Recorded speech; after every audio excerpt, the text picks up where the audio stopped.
અને કેવો રસાકસી ભર્યો મુકાબલો હતો। છેલ્લી મિનિટ સુધી, છેલ્લી ક્ષણ સુધી ધબકારા ફૂલ સ્પીડમાં હતા। છેલ્લી ક્ષણ સુધી બે પાર્ટીઓના જીવ ઉચાટે હતા અને આખરે સ્વરૂપજી જીતી ગયા। સ્વરૂપજીએ હવે ધારાસભ્ય તરીકેના શપથ લીધા છે। કશ્યપ પાસેથી વિગતે જાણીએ। કશ્યપ,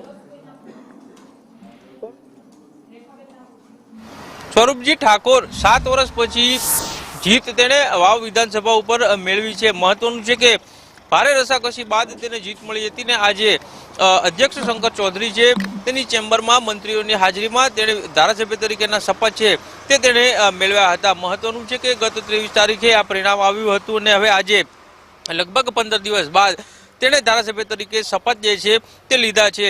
તેની ચૂંટણી દરમિયાન રાજ્ય સરકારના અનેક મંત્રીઓ છે તે કામે લાગ્યા હતા અને તે તમામ મંત્રીઓ છે તે આજે તેની આ શપથવિધિ છે તે દરમિયાન હાજર રહ્યા હતા અને તેની હાજરીમાં ધારાસભ્ય પદના તેણે શપથ ગ્રહણ કર્યા છે। જી, અને આગળ વાત કરવી